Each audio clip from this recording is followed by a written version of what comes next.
प्यारे दोस्तों, are N classes में आपका एक बार फिर से स्वागत है। आज का टॉपिक है सिंप्लेक्स मेथड। मैंने आपको एक सिंप्लेक्स मेथड का कल एक क्वेश्चन कराया था, कंसेप्ट बताया था सिंप्लेक्स मेथड का। आज हम दूसरा क्वेश्चन सिंप्लेक्स मेथड का बताते हैं कि सिंप्लेक्स मेथड से क्वेश्चन कैसे करते हैं। आज भी मैक्सिमाइजेशन की कुछ प्रॉब्लम कराई जाएगी। आज मिनिमाइजेशन नहीं बताएंगे, आज भी मैक्सिमाइजेशन की, इस वीडियो के अंदर मैक्सिमाइजेशन ही प्रॉब्लम बताई जाएगी। इस वीडियो को ज़्यादा से ज़्यादा शेयर कीजिए। ये आपके सामने मैक्सिमाइजेशन का एक प्रॉब्लम और, जिसमें लिखा है मैक्सिमाइज एड बराबर 5x plus 3x2 subject to be condition 3x1 plus 5x2 less than equal to 15, 5x1 plus 2x2 less than equal to 10, और ये x1 x2 ग्रेटर देन 0 दे रखा है। क्योंकि ये साइन है तो कैसा वेरिएबल जुड़ेगा, स्लैक वेरिएबल जुड़ेगा। तो सबसे स्टेप फर्स्ट मैंने आपको बताई थी कि आपकी यदि प्रॉब्लम मैक्सिमाइजेशन की है और ये दोनों पॉजिटिव हैं तो आपको कुछ करना ही नहीं है फिर तो क्या लिख दिया, the given problem is maximisation and all B I S. इसको बी आई एस कहते हैं। बी कोई एक वेरिएबल है, उसको कांस्टेंट को ये रिप्रेजेंट कर रहा है। यहाँ पे ये हो गया पॉजिटिव आपका, ये नेगेटिव होगा तो वो आगे आपको क्वेश्चन कराया जाएगा, तब आपको आएगा समझ में। अभी फिलहाल आपको ये समझना है कि पॉजिटिव है तो कुछ करना ही नहीं है। स्टेप सेकंड, जो इनइक्वालिटी है इनको कन्वर्ट करना है इक्वालिटी में बाय इंट्रोड्यूसिंग, क्योंकि साइन दोनों ऐसे बने हुए हैं तो स्लैक सरप्लस वेरिएबल का क्वेश्चन वो होगा जब साइन इनका अपोजिट हो जाएगा। अभी मैंने आपको स्लैक वेरिएबल समझाया तो केवल आपको यही समझना है, क्योंकि मैक्सिमम जेड यानी कि ऑब्जेक्टिव फंक्शन दे रखा है 5x1 प्लस 3x2। क्योंकि दो इक्वेशन है तो दो s1 और s2 जुड़ेंगे। ऑब्जेक्टिव फंक्शन यानी कि स्लैक वेरिएबल की जो कॉस्ट है वो क्या होती है, 0।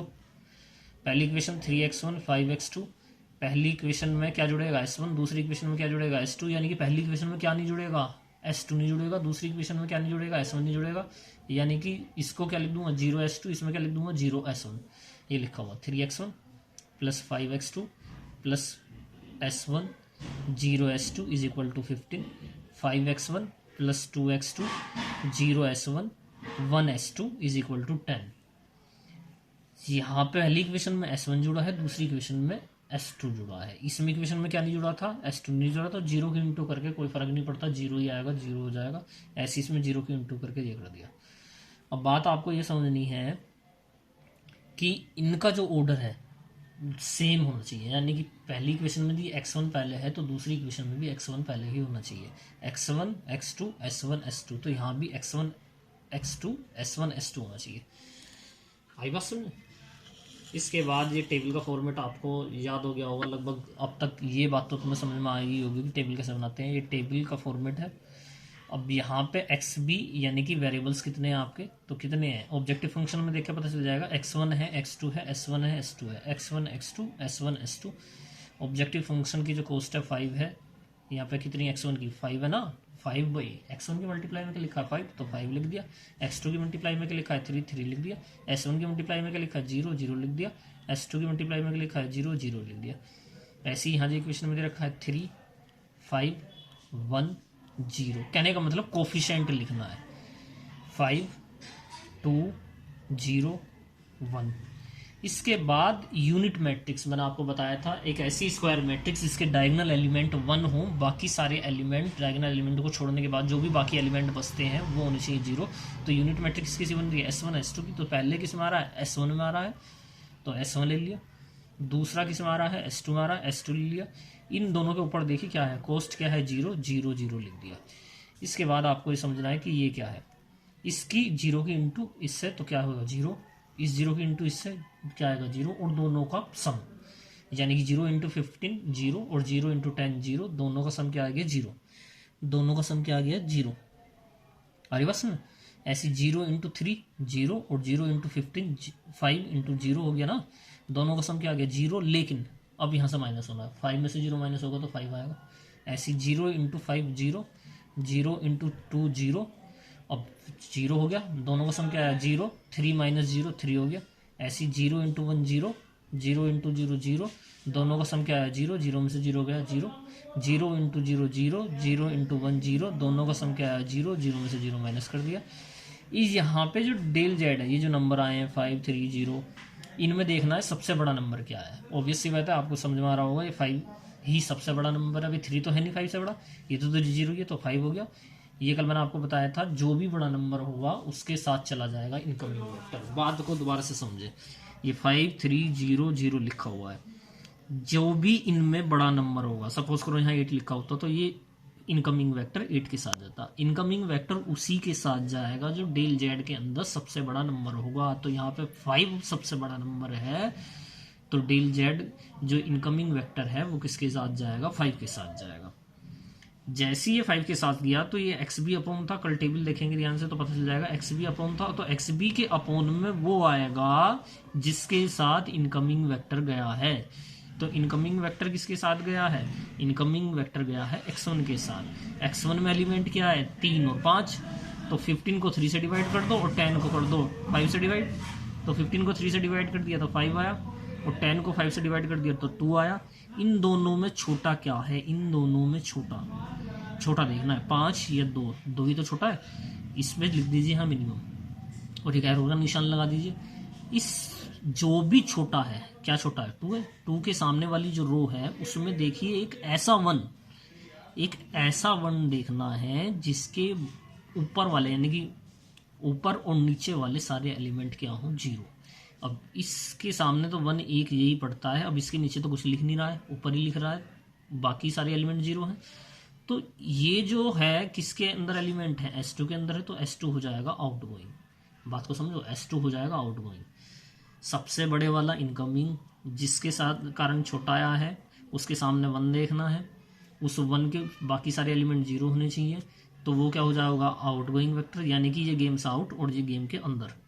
अब ये जो 2 था ये किसकी वजह से आया, ये आया 5 की वजह से। 5 के ऊपर बॉक्स बना दीजिए, 5 के ऊपर बॉक्स बना दीजिए। जैसे मैंने कल आपको बताया था, जिसके ऊपर ये अलॉटमेंट कहते हैं इसको, बॉक्स तो मैंने कह दिया है सिंपल लैंग्वेज में, इसे कहते हैं अलॉटमेंट। इस 5 को ऊपर जो आपने ये अलॉटमेंट बनाई है इसको बनाना है 1, इसको बनाना है 1। अब कोई नंबर 1 कैसे बनेगा, उसी को डिवाइड कर दें। जैसे कि 5 है तो 5 1 कैसे बनेगा, यानी कि 5 से डिवाइड कर दो। तो मैंने इस पूरी रो को डिवाइड कर दिया किससे, 5 से।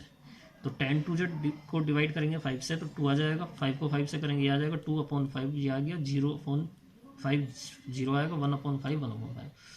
अब इस जो अलॉटमेंट है इसके ऊपर या नीचे जो भी एलिमेंट लिखा होगा, इसके ऊपर या नीचे जो भी एलिमेंट लिखा होगा उसको बनाना है 0। तो सबसे सिंपल तरीका ये है, जिस रो को 0 बनाना है, यानी कि जिस एलिमेंट को 0 बनाना वो किसी रो के अंदर तो होगा ही, यानी कि किसको बनाना है 3, तो ये किस रो के अंदर है, इसके सारे एलिमेंट लिख लीजिए आप। तो इसके सारे एलिमेंट क्या है, 15 लिख लिया, 3 लिख लिया, 5 लिख लिया, 1 लिख लिया, 0 लिख लिया।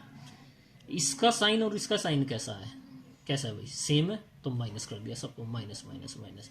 किसको 0 बनाना है, 3 को 0 बनाना है, तो सब में 3 की इंटू कर दो, 3 इंटू करनी है, इंटू किस में, जिसको आपने 1 बनाया उसमें इंटू करनी है। तो किस में करा, ये 2, ये 1, 2/5, और ये क्या जाएगा 0, और ये क्या लिखा है 1/5, तो ये क्या हो जाएगा 1/5। अब कैलकुलेट करके, तो आप जानते होंगे कैलकुलेट करके क्या आएगा, इसको कैलकुलेट करके आएगा आपका भाई 15 में से 6 जाएंगे तो 9, ये 0, ये कितना आएगा 6, और ये कितना हो जाएगा 5, यानी कि ये हो जाएगा आपका 19/5। क्या हो जाएगा भाई 19/5, ये कितना हो जाएगा 1, और ये हो जाएगा माइनस का 3/5। 9 0 19 15, इसको यहाँ लिख लें, ये तो 9 आया, ऐसे लिख लें आप अपने पेपर में, रफ में कर लें, इसको करके दिखाना ज़रूरी नहीं है, लेकिन कैलकुलेशन जब तक नहीं करोगे तो लिखोगे कैसे, करनी तो पड़ेगी ना। 19/5 हो गया, ये कितना आ गया 1, और ये कितना आ गया माइनस का 3/5। ठीक है, अब आपको देखना है इनकमिंग किसके साथ गया था, x1 के साथ, आउटगोइंग किसके साथ गया था, s2 के साथ। तो s2 को रिप्लेस करके क्या आ जाएगा x1, साथ की साथ ही x1 की कॉस्ट लिख दें, ऊपर क्या लिखिए 5।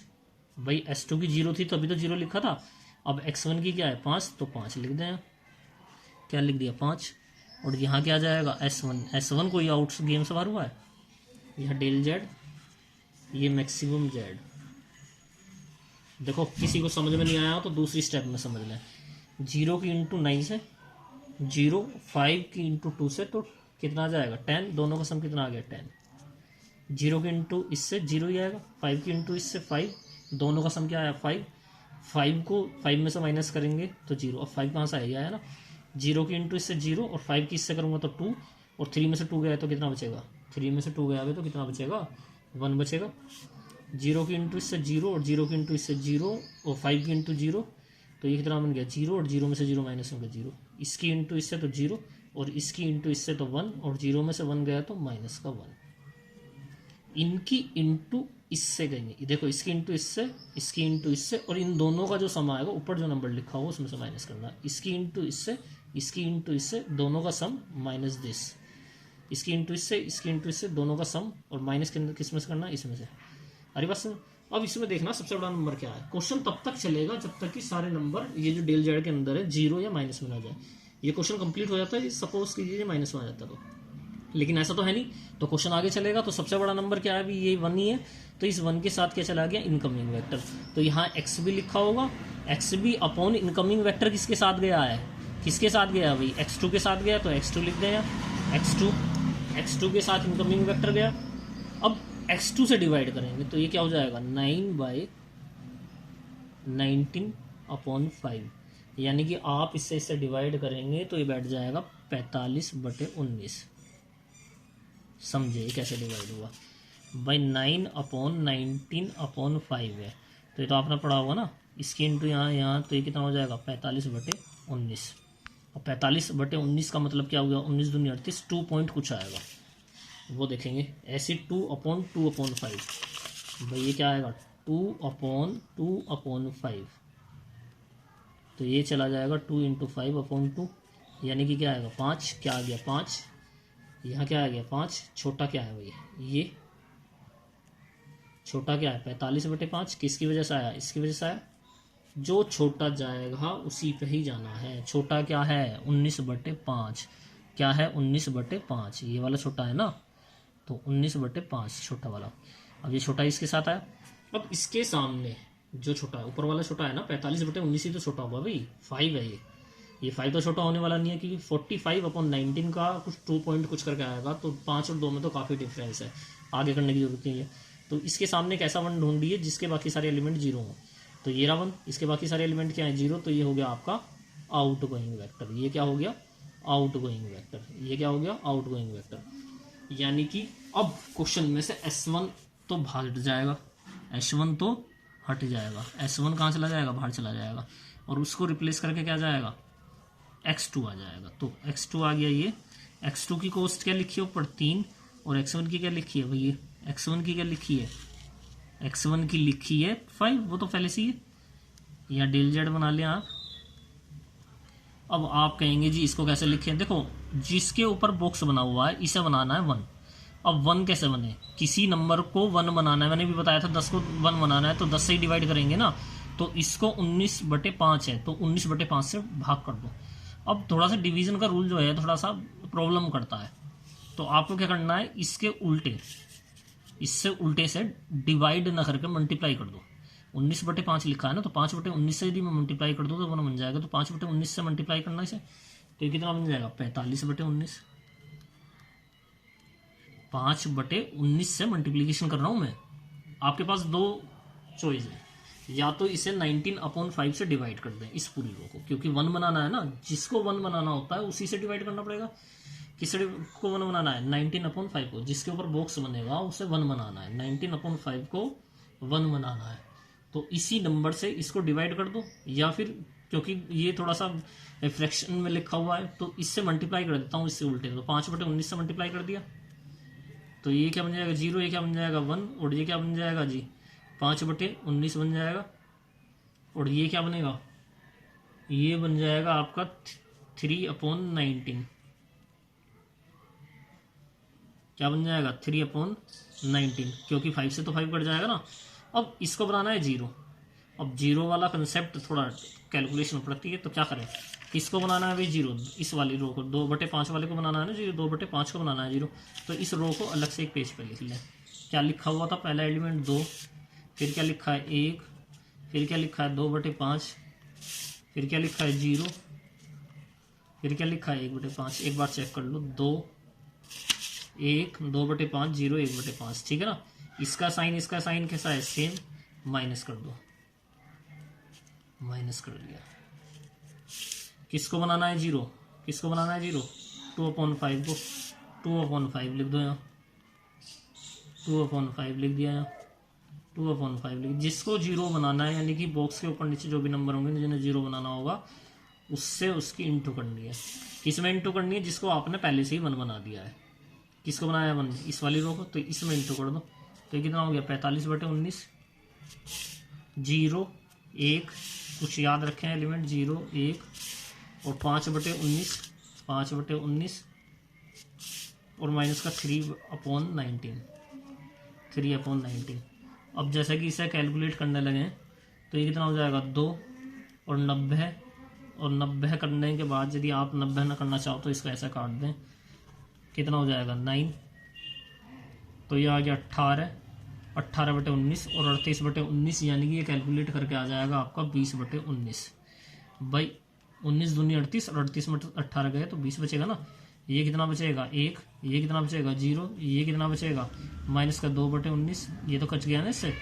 ये कितना बचेगा, ये आपका कैलकुलेट कर माइनस माइनस कितना हो जाएगा, प्लस हो जाएगा, और ये कैलकुलेट करके बचेगा माइनस का 16/19, 16/19 नहीं बचेगा, ये क्या बचेगा भाई, कैलकुलेट कर लेते हैं। ये हो गया 6 और 19 और 6 कितने हो जाएंगे 25, 5/19 और ये आ जाएगा 5/19। इनको लिख लें, देखो नंबर याद रखना, पहले वाला 20/19 है, दूसरा 1 है, फिर 0 है, लिख लें। तो यहाँ 20/19, 20/19, 1 0 माइनस के 2/19, माइनस के 2/19 और इसके बाद 5/19। इनको कैसे निकाल लेंगे मैक्सिमम जेड को, 3 की 45 में इंटू करेंगे तो आपका 135 आ जाएगा, और 5 की 20 से करेंगे तो कितना आ जाएगा 100 आ जाएगा। 135 और 100 कितने हो गए 235। नीचे दोनों के सेम क्या है 19। 3 × 0 5 × 1, तो ये क्या हो गया 5। 3 × 0 0 आएगा, 5 × 1 5 आएगा, और 5 में से 5 गए तो क्या बचेगा 0। ऐसे 3 × 1 3 आएगा, 5 × 0 0 आएगा, और दोनों का सम क्या आ गया 3, और 3 में से 3 गया 0। 3 × 5, देखो जब दोनों का बेस अपॉन यानी कि डिनोमिनेटर सेम हो तो एलसीएम लेने की जरूरत नहीं है, ऊपर की कैलकुलेशन कर लो केवल। 3 × 5 15 हो गया, और 5 × माइनस का ये 10 कितना हो गया माइनस का 10। 15 में से क्योंकि सम कर रहा हूँ, लेकिन प्लस माइनस तो माइनस होता है ना, तो 15 - 10 प्लस का 5 बचेगा, और ऊपर क्या लिखा है 0, तो क्या बचेगा माइनस का 5, तो माइनस का 5/19। ऐसे ही ये माइनस का 9 और ये 25, माइनस का 9 25 16 बचेगा, लेकिन माइनस करेंगे तो माइनस का 16.9। अब आप कह रहे होंगे जी क्वेश्चन तो कंप्लीट हो गया। बिल्कुल जी क्वेश्चन कंप्लीट हो गया है, 235/0, क्योंकि ये भी 0 ये भी 0 और ये माइनस का 5/19 और ये। तो अब आंसर क्या है, आपका आंसर है ये तो मैक्सिमम जेड है। ये क्या है मैक्सिमम जेड। आपसे कोई पूछने लगे तो जेड क्या है 235/19, और x1 क्या है 20 ये आपका x1 है, ये आपका x2 है। आंसर x2 x1 और ये z लिखा ही है। इसके बाद दूसरा क्वेश्चन देख लेते हैं। आप वीडियो को पॉज करके इसे नोट कर लें, ना समझ में आया हो कमेंट बॉक्स में कमेंट कर दें, आपको समझ में आ जाएगा, ठीक है ना। एक क्वेश्चन और देख लेते हैं।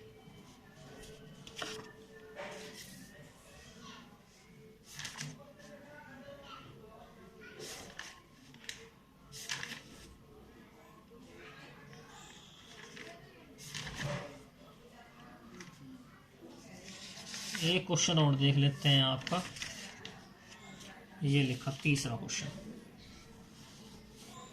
ये आपका तीसरा question.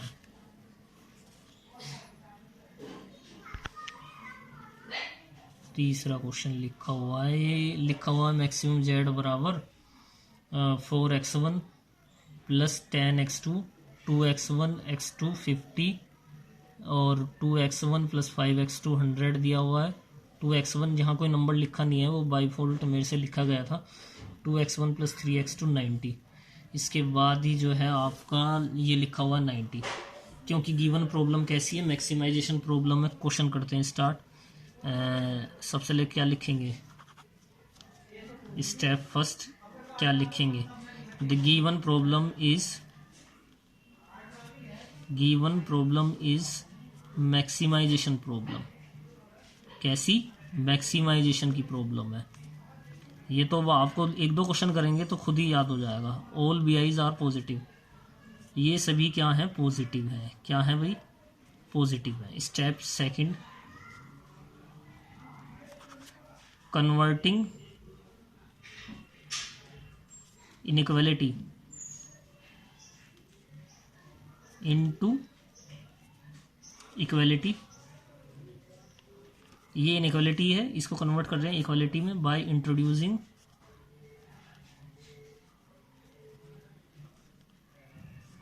Slack variable, by introducing slack variable. तो ये क्या हो गया भाई, अब पहले मैक्सिमम जेड लिखा जाएगा क्योंकि तीन इक्वेशन है। कैसी है, तीन इक्वेशन है भाई, फर्स्ट सेकंड थर्ड। तो कितने वेरिएबल जोड़ेंगे, स्लैक वेरिएबल तीन। तो 0s1 0s2 0s3। इसके बाद कंडीशन, पहली 2x1 है, फिर ये 1x2 लिख दो इसको, ये 1s1 स्पेस छोड़े लिखें 50, क्या लिख दिया 50। इसके बाद यहाँ 2x1 5x2, इसके बाद 0s1, यहाँ तो जुड़ेगा नहीं तो ये क्या जुड़ जाएगा 1s2। तो यहाँ पे क्या नहीं जुड़ा 0s2 स्पेस छोड़ दें, कितना लिख दें 100। इसके बाद 2x1 3x2, यहाँ पे क्या नहीं जुड़ा 0s1 0s2। इसके बाद क्या जाएगा 1s3, ये कितना हो जाएगा 90। ये कितना हो जाएगा 0s3, ये कितना हो जाएगा 0s3। टेबल बनाएं, वैल्यू रखें, यहाँ पे लिख दें x1 x2 x3 तो है नहीं, s1 s2 s3 are greater than and equal to 0, are greater than and equal to क्या 0। नेक्स्ट पेज पे हम इस क्वेश्चन को करते हैं, देख लें आप। मैं आपको फिर बता देता हूँ, पहली इक्वेशन में s1 जुड़ा है, s2 s3 नहीं जुड़ा है, दूसरी इक्वेशन में s2 जुड़ा है, तीसरी इक्वेशन में s3 जुड़ा है। ये सब कुछ हमने लिख दिया है। इसके बाद क्वेश्चन करते हैं, इसके लिए एक टेबल बना लेते हैं यहाँ पे।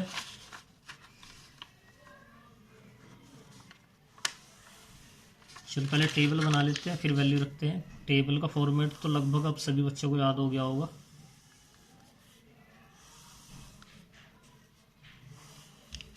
एक दो क्वेश्चन कर लेते हैं तो अपने आप फॉर्मेट पता चल जाएगा कि फॉर्मेट है क्या।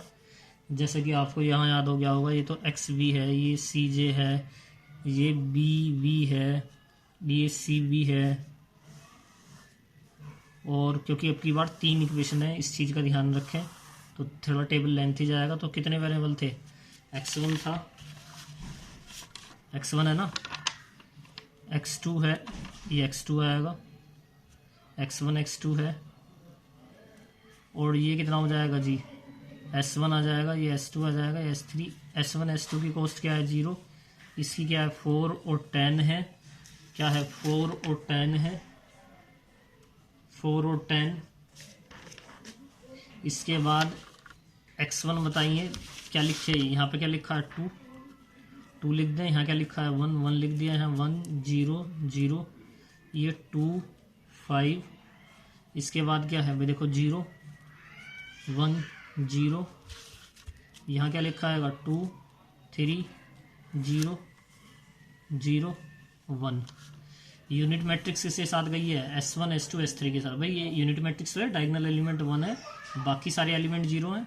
तो यहाँ लिख दें s1 s2 s3, कॉस्ट क्या है उनके ऊपर 0 0 0। अब आप कह रहे हैं ये तो छूट गया, भाई लिख देते हैं। अभी पहली क्वेश्चन में क्या था 50, दूसरे में क्या था 100, तीसरी में क्या था 90। यहाँ लिखे मैक्सिमम जेड क्योंकि मैक्सिमम की प्रॉब्लम थी। इसकी इंटू इससे 0, इसकी इंटू इससे 0, इसकी इंटू इससे 0, भाई सम तो 0 ही आएगा।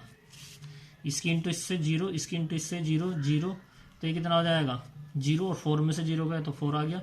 ऐसी इसकी इंटू इससे 0, इसकी इंटू इससे 0, इसकी इंटू इससे 0, और सम करके 10 में से माइनस करेंगे तो 10 आ जाएगा, यहाँ क्या आ जाएगा 0 और यहाँ आ जाएगा 0। यहाँ पे हम लिखना भूल गए हैं मिनिमम रेशो, अब लिख देते हैं मिनिमम रेशो। वीडियो को ज़्यादा से ज़्यादा लोगों के बीच शेयर कर दीजिए जिससे कि सभी को बेनिफिट मिल सके। सबसे बड़ा नंबर क्या है भाई, इनमें 10 है, 10 के साथ क्या चला जाएगा, इनकमिंग वेक्टर चला जाएगा। तो यहाँ एक्स बी के अपॉन में क्या आ जाएगा, जिसके साथ इनकमिंग गया है x2, तो 50/1 तो कितना हो गया 50, 10/5 वही x2 में तो 5 है ना, तो कितना हो गया 20 और 19/3 यानी कि कितना आ गया 30। अब इनमें छोटा क्या है 50, 20 और 30 में छोटा क्या है, तो 20 छोटा है। 20 पे लिख दो मिनिमम, मिनिमम लिख दिया मिनिमम। अब ये मिनिमम किसकी वजह से आया, इस 5 की वजह से आया। इस 5 पे बना दो बॉक्स, जिसकी वजह से जो रीजन है उसी के ऊपर बॉक्स बनेगा। अब इसके सामने एक ऐसा वन ढूंढिए जिसके बाकी सारे एलिमेंट 0 हो। भाई मिनिमम ये आया ना, मिनिमम ये आया, इसके सामने 1 0, इस 1 के ऊपर नीचे के सारे एलिमेंट 0, तो ये हो गया आउटगोइंग। यानी कि जो नई टेबल बनेगी उस गेम में से आउट हो गया है आपका क्या S2, और उसको रिप्लेस कर दिया है किसने, किसने रिप्लेस कर दिया है, किसने रिप्लेस कर दिया है x2 ने कर दिया। भाई इनकमिंग जिसके साथ गया है उसी ने तो रिप्लेस किया है। तो यहाँ पे क्या आ जाएगा, S1 तो रिप्लेस हुआ नहीं था, S1 तो रिप्लेस हुआ नहीं है, S1 तो 0 का 0 आ गया। S2 रिप्लेस हुआ है किससे, x2 से, तो x2 आ गया। और x2 की कॉस्ट क्या है भाई 10 है, 10। S3 आ गया 0, x3 क्या आ गया 0, x3 क्या आ गया 0। अब जिस पे बॉक्स बना है उसको बनाना होता है 1, तो उस पूरी रो को किससे डिवाइड कर दो, किससे कर दो, जिसके ऊपर बॉक्स बना है 5 से डिवाइड कर दो। 5 से डिवाइड करने के बाद क्या आएगा, ये आएगा 20। ये कितना आ जाएगा भाई 2/5। ये कितना आ जाएगा 1। ये कितना आ जाएगा 0। ये कितना आ जाएगा 1/5। ये कितना आ जाएगा 0। अब आप कहेंगे बाकी सारे एलिमेंट क्या बनाने हैं, इस 5 के ऊपर जो भी एलिमेंट लिखा होगा 0 बनाना है। अब 0 कैसे बनाएगी, इस फर्स्ट रो का एलिमेंट लिख लो यहाँ 50, 2, 1, 1, 0, 0। दोनों के साइन कैसे हैं same, minus minus minus minus minus. किसको 0 बनाना है, इस 1 को 0 बनाना है, तो किसकी इंटू होगी 1 की। इसको 1 बनाया है, उसमें से माइनस कर दो, इंटू कर दो उसकी, और इंटू करके जो आएगा उससे माइनस कर दो, तो ये कितना आ जाएगा 30। ये कितना आ जाएगा आपका 8/5। ये कितना आ जाएगा 0। ये कितना आ जाएगा 1, और ये आ जाएगा माइनस का 1/5, और ये कितना आ जाएगा 0। यहाँ लिख दें 30, 8/5, 0, 1, माइनस का 1/5 और 0। इसके बाद ये थर्ड रो किसको 0 बनाना है भाई, 90 वाली रो को बनाना है, तो 90, 2, 3, 0, 0, 1। किसको 0 बनाना है, 3 को 0 बनाना है।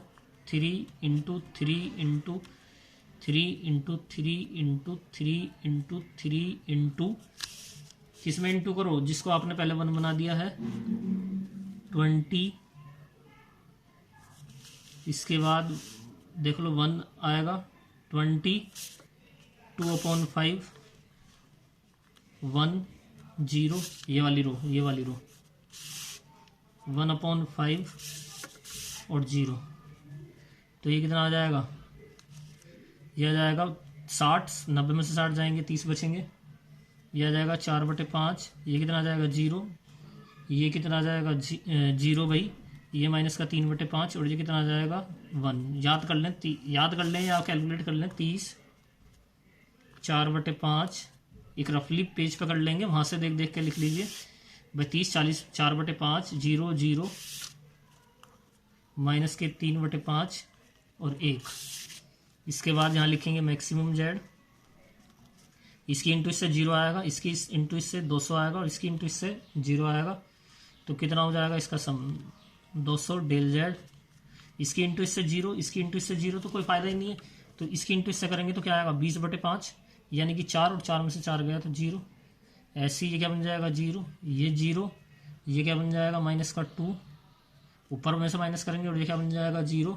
तो इसके बाद आपको क्या लिखना है, old del j's are less than and equal to 0, hence the optimal solution, is x1 क्या आया, x1 तो है ही नहीं। अब आप कहेंगे जी x1 तो है ही नहीं, बस जो नहीं है उसको लिख दो 0। x2 क्या है, x2 क्या है, x2 तो 20 है, और मैक्सिमम जेड कितना आया 200। देखो मैं इसे ऐसे कर देता हूँ, आप जो है इसका स्क्रीनशॉट भी ले सकते हैं और स्क्रीनशॉट लेके समझ सकते हैं, ठीक है ना। थोड़ा सा और ऊपर कर देता हूँ, देखो ये हो गया। इसके बाद x1 ये आ रहा है, ये आ रहा है, ये x1 यहाँ भी दिख जाएगा, x1 है नहीं तो कुछ नहीं है। इसके बाद इस वीडियो को ज़्यादा से ज़्यादा शेयर कीजिए। मैं जिन लोगों ने ये वीडियो इसका पहला पार्ट नहीं देखा है उसके लिए मैं इसके डिस्क्रिप्शन बॉक्स में पहली वाली वीडियो का लिंक दे दूंगा, तो इस वीडियो को देखने से पहले वो उस वीडियो को ज़रूर देख लें। ज़्यादा से ज़्यादा शेयर कीजिए और थैंक यू।